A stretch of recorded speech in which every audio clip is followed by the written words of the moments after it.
Bonsoir à tous. Moi, je travaille sur ma thèse sur une capacité motrice qui est peut-être l'une des plus complexes, sinon la plus complexe qu'on sait faire, et c'est quelque chose que je viens de faire en arrivant jusqu'ici. En fait, il s'agit juste de marcher en restant en équilibre sur nos deux jambes. Pour ceux qui seraient un peu sceptiques, il faut s'imaginer qu'avec toute la technologie qu'on a aujourd'hui, en fait, on est incapable de faire un robot humanoïde qui soit capable de marcher comme nous sur deux jambes. Alors, mon but en disant ça, c'est pas de me mettre à dos un archipel d'à peu près 130 millions d'Asiatiques sur le dos.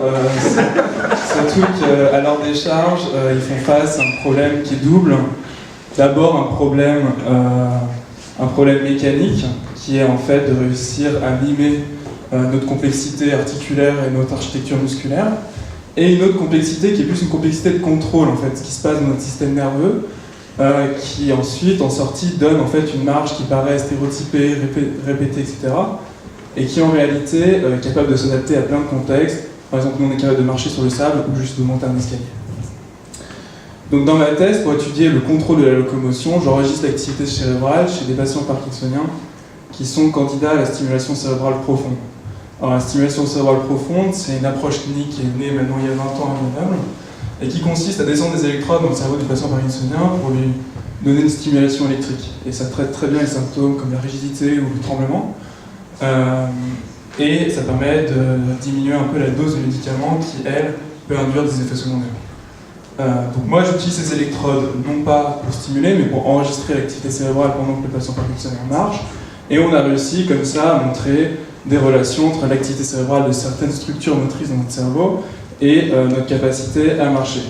Notamment, on a trouvé une relation entre certains troubles de la marche et l'équilibre du patient parkinsonien et ses activités cérébrales, et notamment un symptôme qui est connu chez le patient parkinsonien qui s'appelle le freezing, où les patients sont en train de marcher et d'un coup, hop, se bloquent, et ils décrivent ça comme ça, ils ont les deux pieds collés au sol et ils sont incapables de continuer à marcher.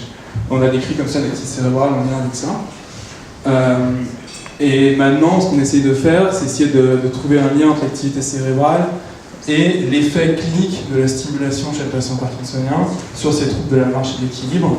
Et ça n'a pas donné grand-chose pour le moment.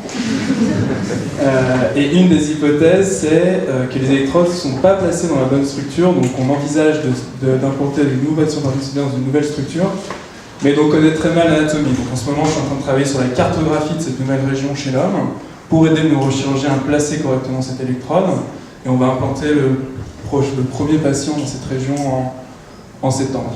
Donc voilà, je vais rester encore quelques minutes debout sur mes deux jambes, comme on sait faire, pour répondre à quelques-unes de vos questions.